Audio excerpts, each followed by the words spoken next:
Welcome to another In Wheel Time podcast, a 30-minute mini version of the In Wheel Time car show that airs live every Saturday morning, 8 to 11 a.m. Central.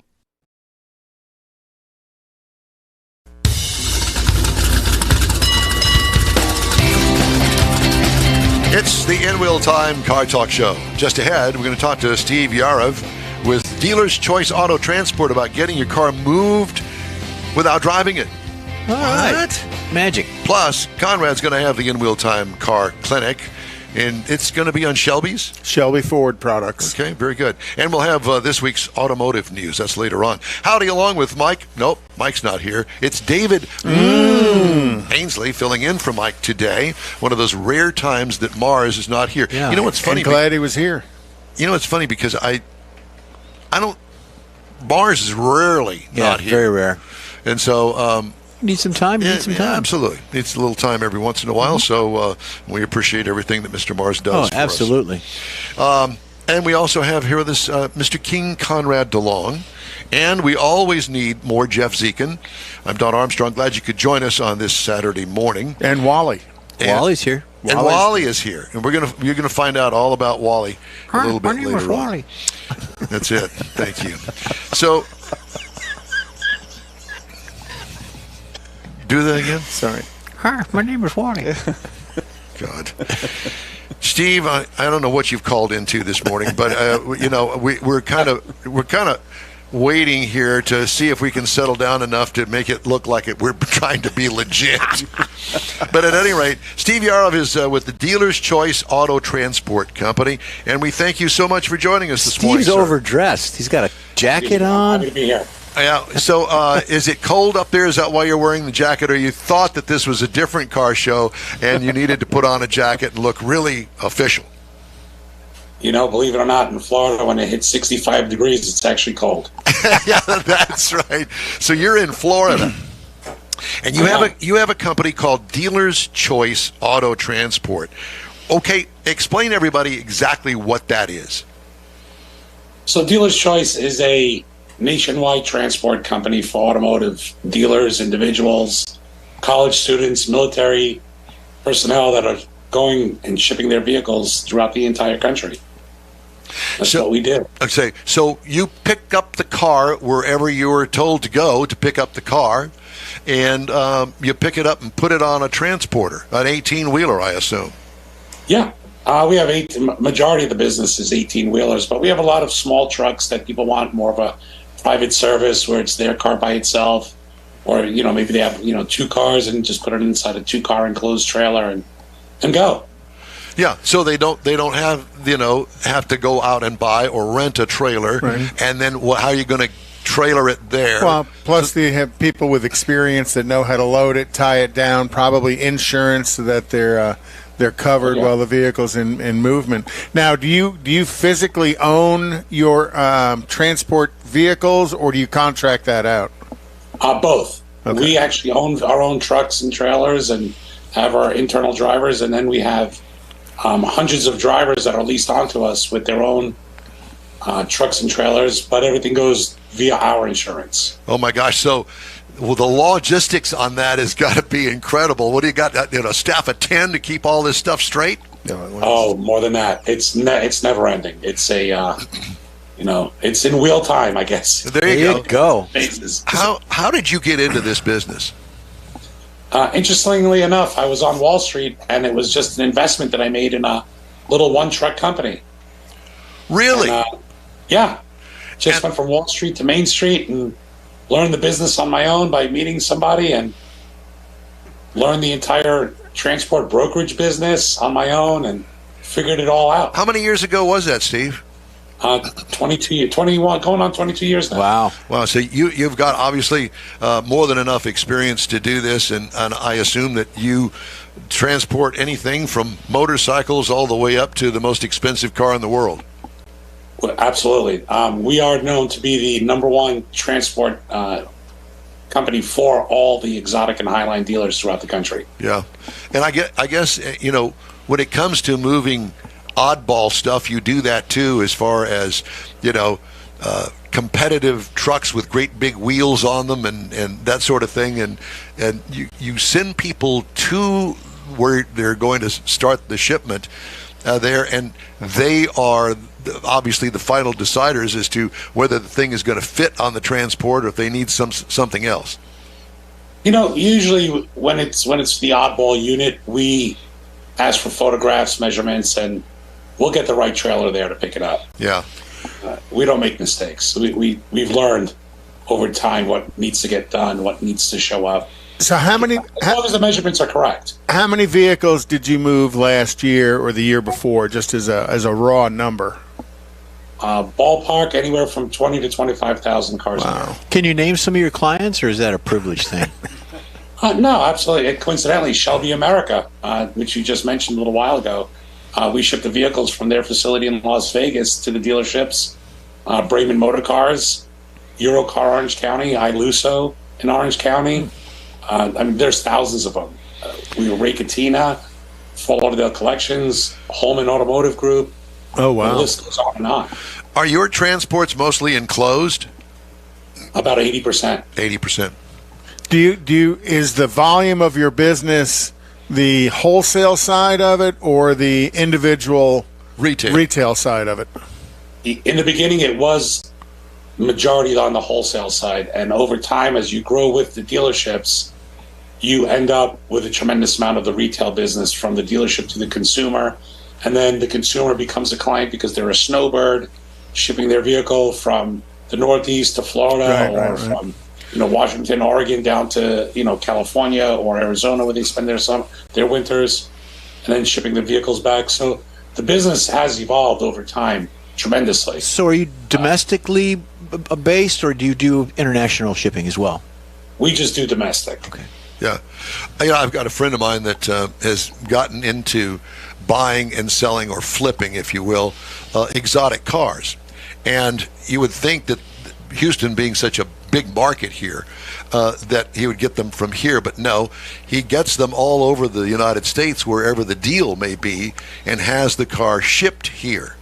And I assume that in that particular model, if you will, that you'd find a lot of business in that industry, where somebody, especially with things booming online now, online sales, somebody buys a car. For instance, we do Hemmings.com sales every week, and we make our guesses as to what the car sold for and that sort of stuff. But if I bought, let's say, a 57 Chevrolet out of New York, then I have no way, and not only that, but I wouldn't drive that car all that way down here, and I guess that's a good chunk of your business too. Yeah, absolutely. Bring a Trailer today has become one of the largest sites where people go and list cars for sale and go to buy cars. And you're the one with the trailer they bring, right? Yeah, I'm the one that they bring. You guys, if you're in Houston, and we do a tremendous amount of business in Houston with a lot of the exotic and highline dealers in the area, from Lamborghini and Ferrari and Porsche, the entire Indigo group we do business with over there in Houston. And I can tell you that a lot of cars move in and out of that state. It's the third largest market in the country. Wow. Well, I could think of several people that I know personally that go to, for instance, Hemmings, and they'll buy something like a 57 Chevy that I mentioned and have it shipped here. And I would imagine that you guys do a damage-free move and guarantee it. And, once they feel comfortable with somebody like yourself, they'll tell another friend, and somebody else tells somebody else. And I bet you word of mouth is huge for you. It's tremendous. I mean, that is our entire business has been word of mouth. This year, the year hasn't ended, and we're up 33% for the year. Wow. So do you work with like the Meekums and the Barrett Jacksons of the world? We're there at all the auctions. We're constantly there. We have representatives that show up to get ready to schedule the truck to ship the vehicle out as soon as the transaction is finalized. I think I'd have to have me a desk inside the auction somewhere that says, hey, transport your vehicle here. Do you do that? Is that how it works? Yeah, some of them we do. We'll have a tent sitting over there. But the vast majority of the clients just seem to know us. They see the Dealer's Choice logo, and they just walk up and hand over their gate release to and tell us, hey, ship this car and this is where it's going. Well, not that you'd want to leave Florida, but do you ever go yourself and have a good time with all of us crazy car people? Absolutely. Are you a crazy car person too? I am. I'm a fanatic. What are you driving? Cars, you know, from you know, the classics to the exotics. You know, I've got a handful of exotics myself, and I continue to acquire them as I feel, you know, it's my time to buy it. So the online purchase phenomenon has really helped your business as well. Yeah, I can say, and I think every dealer can say the same thing. COVID was the greatest thing for our industry. Oh, Lord. Which is crazy. I'm just going to say, I don't know as if I'd brag too much about that, but it certainly makes sense, and I understand. Yeah, what it's done, you know, the entire world has learned to shop online. Right. I mean, the grocery stores are filled with people, you know, with shoppers, not with the actual consumer. Correct. Everybody's shopping for them. Yeah, as a matter of fact, it's harder to get around in my grocery store now because of the individual shoppers. And they got those big carts and the everything. big carts, yeah, exactly. And I guess it's the same thing in the automotive business. What do you do if you have an issue? Let's say the transporter breaks down, or the car that is on the way to me had to be moved off the transporter to make room for another car, get another car off, and you can't get it back on. What do you do in things like that? You know, things can happen. There's no question about it. Sometimes, you know, we have to pick up a vehicle and have to unload it and reload it based on, you know, where the vehicle fits in the trailer. You know, we don't like it to get loaded once and never moved again, but that's, you know, 95% of the time. You will have, you know, a 5% possibility that your vehicle will get unloaded once to get put into another position in the trailer. Especially in the event that, you know, you're the third drop, but the car is blocking. Right. And they have to unload your vehicle to move a vehicle, to take your vehicle off, to release, let's say, your vehicle, and then they have to reload the other customer's car. So do most of your cars take a one-way trip, or do you relay a lot of them around? 99% go one direction. Wow. Sometimes, you know, what we'll have is we'll do an event or a rally where you are trailing the vehicle or loading and unloading it, taking it from event to event.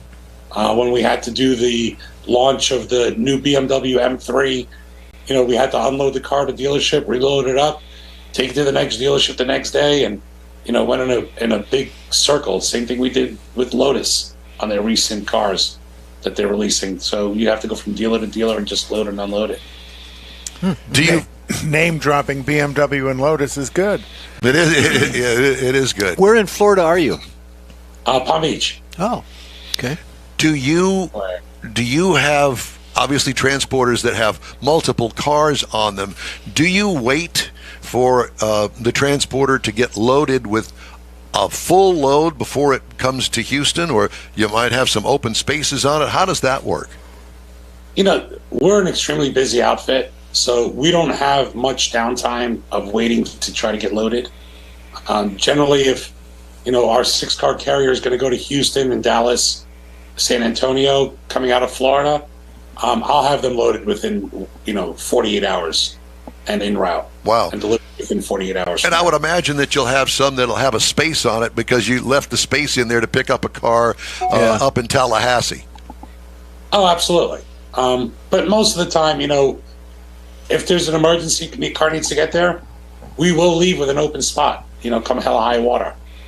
To us, it's more important to get the job done than to worry about the extra unit. Yeah. Well, like I said at the beginning of this, the logistics and trying to get all of this situated, get the truck, get it loaded. There's so many things in motion that you're trying to coordinate them all to get to different places. Your strategist. And what everybody forgets, guys, let me tell you, what everybody forgets is the experience of the driver. Yeah. You know, just can't hire anybody to just get in these cars that nobody's familiar with. Oh, true. They're going to load it onto a trailer and strap it down. Is your pricing structure done on the mileage traveled, or is it by the value of the car? We do it by the mileage. We're pretty much we're a flat rate. You know, if we're going from Florida to Texas is just a set rate generally for the Tri-City area. So if somebody was interested in transporting a car, how could they find you guys online? Just go to dcat.com, which is D as in dealer, CAT.com. So that's for Dealer Choice Dealer Auto Choice. Transport. That's the Dealer Choice Auto Transport. nomenclature for it. The Yeah. one. Very cool. Very good. So you've got, obviously you're in the office today. I'm here. All right. So are you, you're 24/7 or are you just a 5-day a week? No, we're open Monday through Saturday for all phone calls to take orders. Sundays, we shut down. Everybody needs a break. Yep. To clear their minds. Do you have offices here in Houston? Not in Houston. We have an office in right here in Palm Beach, Florida. Another one also in Rancho Mirage, California. Rancho Mirage, Oh, California. Yeah. From one extreme to the other. There you go. Well, you got that'll pretty much take care of everything from one end of the country to the other. Yeah, But I noticed, absolutely. I do notice that they're warm climates. And are you a New Yorker originally?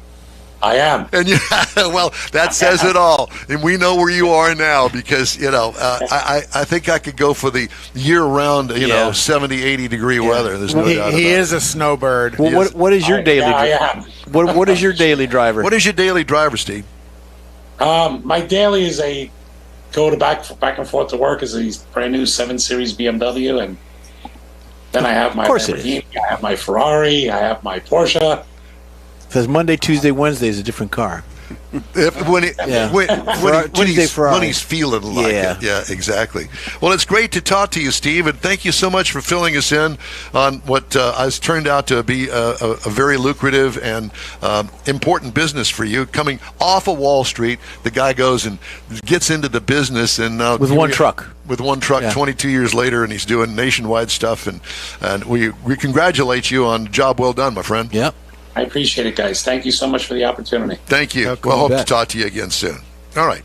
So it's good. Steve Yariv, Dealer's Choice Auto Transport. That's self-made. I've put Self-made their guy. link up on our social media.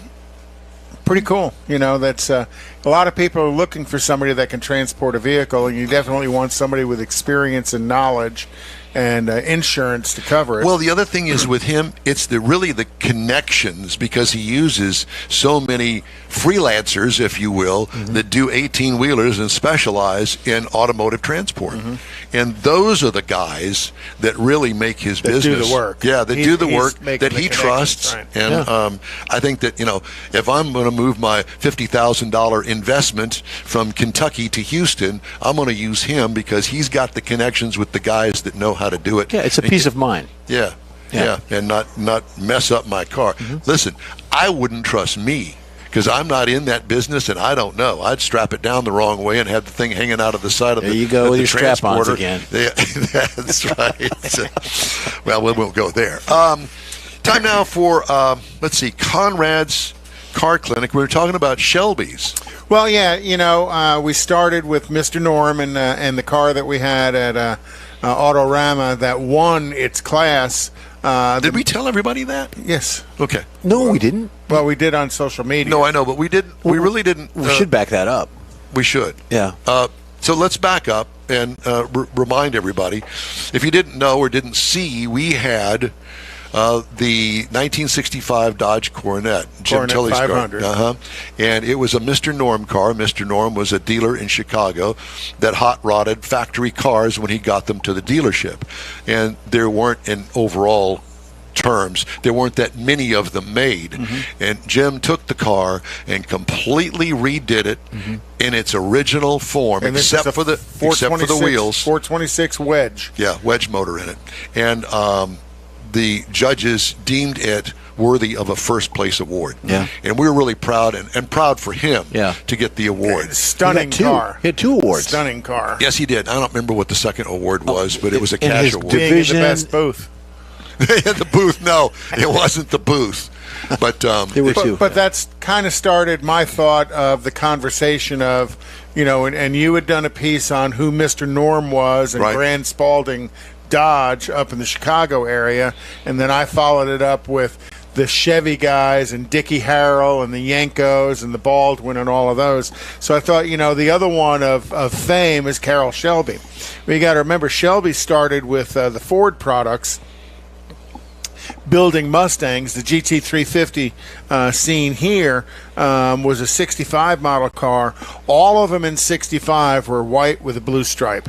That was the choice, and they all started life as a 289 with the K code hypo motor in them, and then Shelby put on his own. He had his own exhaust manifolds created for him that were kind of like this tri-Y header, and he put a high-rise intake manifold on them and a 325 CFM Holley carburetor, and the output went from 271 to 306 horsepower at a 6,000 RPM red line. And that was kind of where Shelby built his thing. And then in 66, Shelby started adding some other colors and stuff to the cars. But I thought one of the cool things about 66, the GT350, was not just the change of colors, but also the relationship with Hertz Rent-A-Car.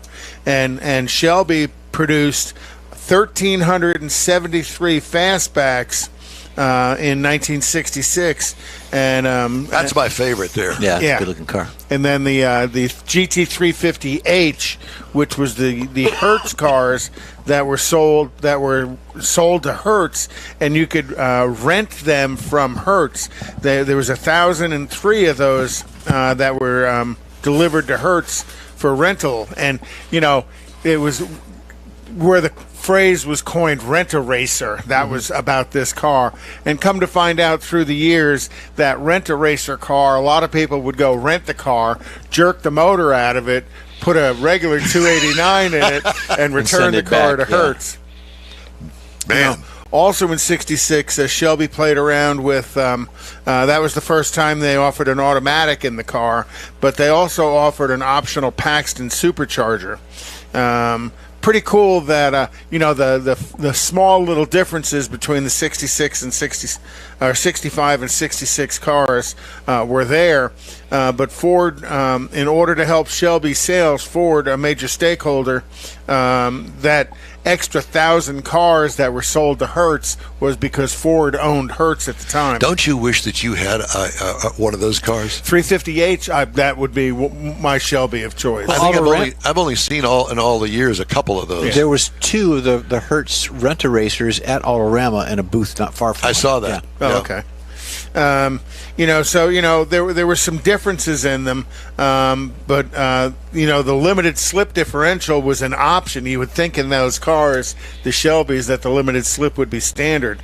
In 67, the Mustang changed. Why did he do that? Well, it was just about price. It was just trying to manage the price of the vehicle. And volume and production. Right. And then in 67, the car got bigger, and Shelby got bigger along with it. He went from the GT350, he added a GT500. And the GT500s came with the 428 Police Interceptor engine. And they say there was a couple of Shelbys that were actually sold with the 427 side oiler engines in them as well. And there were some things about the car you could identify. I've seen one of those, and it was here in Houston, one of the 427 side oiler cars. So again, Shelby was trying to create that wow factor, the halo car for Ford, and he did a great job of it. There were some other unique vehicles that were built in the 67 model year. Little Red, which was discovered on a farm field in March of 2018, was a Shelby notchback that they never produced, but Shelby had one made for himself, and that was found not that long ago here in Texas. And then they also started releasing the GT5 350 and 500 convertibles in that time period as well. Is this a long report? Yes. He said he needed a couple minutes. And then in 68, Shelby Cobra was applied to the vehicle. It was all just Right. Shelby GT350, GT500. In '68, they added the name Cobra to it because Ford had released the Cobra Jet motor. So now I Shelby see. wanted to bring so the Cobra in. Cobra was related to the Cobra Jet motor. Correct. Gotcha. I never understood why. It was the Mustang, Right. but a Cobra. Right. So we got a horse and we got a snake. And the GT350 went from a 289 to a 302 in '68 as well. Again, producing more horsepower, and Shelby had his own unique features on it as far as the intake manifold and the headers to create more power from the production one. But the key point of that was the 428 Police Interceptor engine with the single 4-barrel carburetor or with the dual 4-barrel carburetors. The hood scoop that was actually brought fresh air into the engine, and he included the sequential taillights, which I always thought was a cool feature. I did too, yeah. That was brought over from the Cougar, Yep. but was added to the Shelby products as well, and integrated the rear spoiler and the functional brake scoops, and a lot of that fiberglass parts were created for Shelby exclusively for his model line.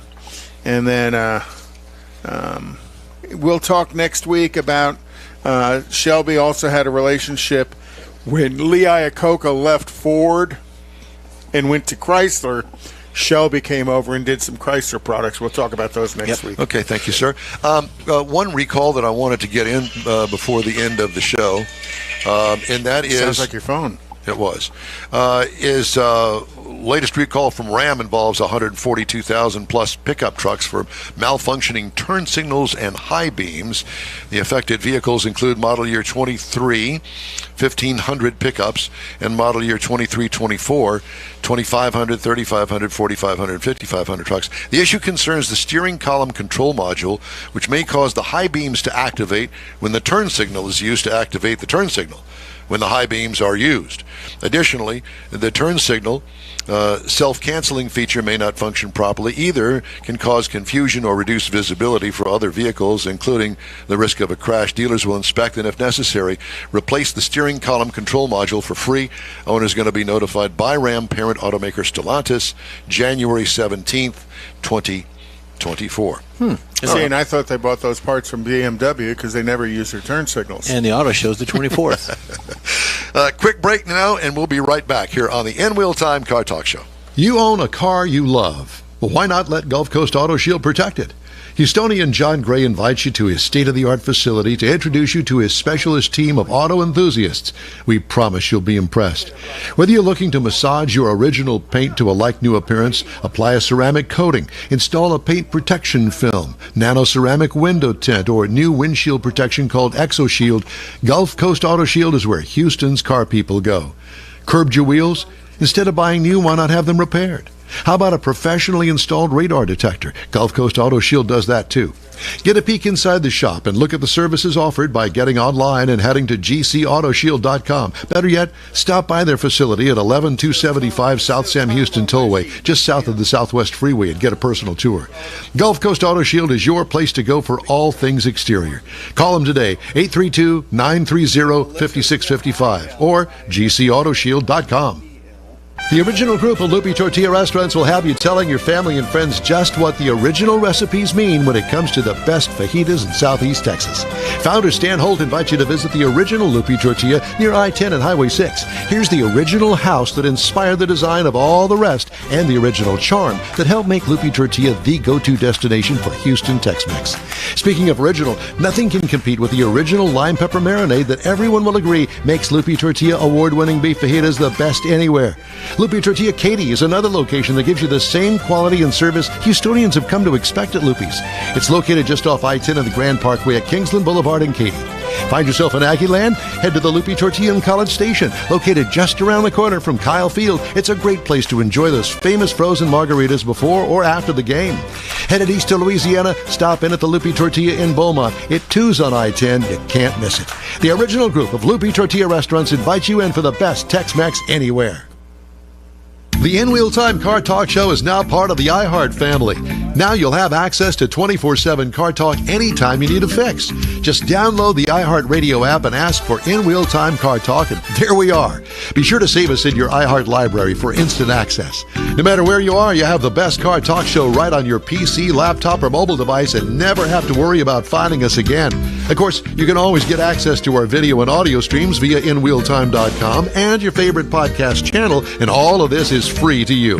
From the iHeartRadio app, you'll not only hear our Saturday morning live show, but the best shows of the past, updated weekly. Never miss a minute of up-to-date new car reviews, pre-owned reviews, Conrad's Car Clinic, informative interviews, automotive news, and the most fun car talk show on the planet. Just download the iHeartRadio app, search for In Wheel Time Car Talk, save it to your library, and with a tap of the icon, you'll be in touch with your favorite Car Talk team. In Wheel Time Car Talk, streaming now on iHeart.com/In Wheel Time Car Talk. That's it for this podcast episode of the In Wheel Time Car Show. I'm Don Armstrong, inviting you to join us for our live show every Saturday morning, 8 to 11 a.m. Central on Facebook, YouTube, Twitch, and our InWheelTime.com website. Podcasts are available on Apple Podcasts.